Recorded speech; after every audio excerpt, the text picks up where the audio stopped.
Well, we're back. This is the third part in the series of painting snow. And in this particular painting, we're going to try and evoke a feeling of moonlight falling on the snow. And we'll be using a lot of dry brush, a lot of broken edges.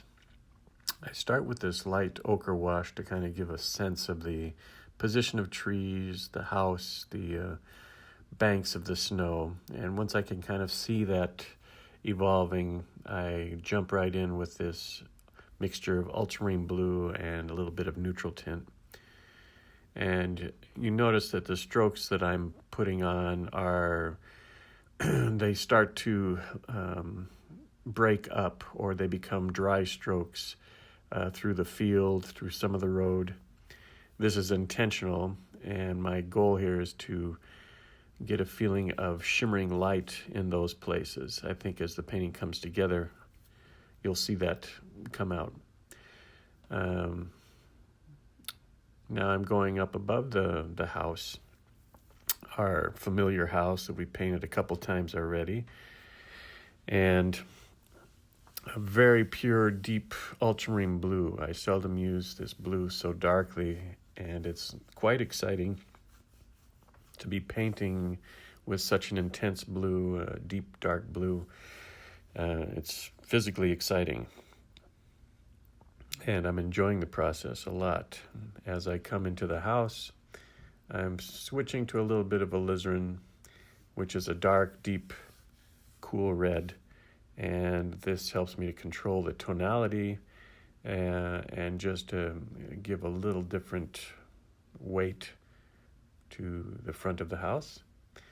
So as I build along the lower, the ground level, the face of the house, the items that are in the yard, I use that alizarin with a little bit of neutral tint. The sky, you can tell, is still glistening. It's still very wet, and I take the opportunity to add almost a straight neutral tint or black to create the backdrop of trees. And this dark, as it dries, will become even stronger. It's hard to appreciate it when the paper is buckling and glistening like this, but as it dries, you'll see it becomes an effective backdrop to the house.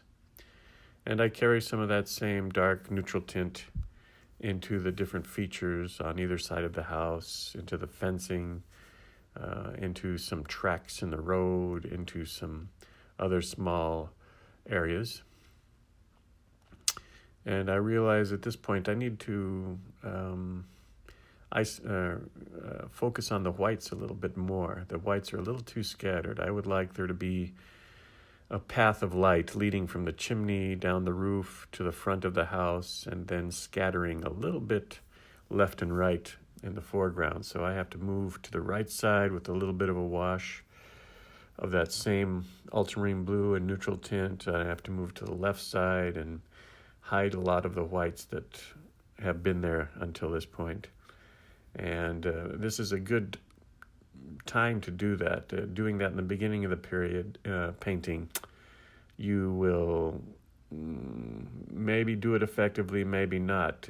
I think it's more effective to hide some of the whites once you can see the image evolving and really give a shape to those whites and a purpose to those whites. The black is getting even richer, and now you can see the finished piece and how that black has dried and pushes back against the blue. I've added some highlights to the windows in the house, and I've brought in a little bit more blue from the right-hand side to finish this path of light coming from a moon that we can't see. A lot of sparkle in the snow, some sparkle in the sky, all created with dry brush. And this is a portrayal of using broken edges, dry brush edges. We've left some of the white on the roof and scattered some whites throughout the painting, but our primary white is moving from the chimney to the front of the painting.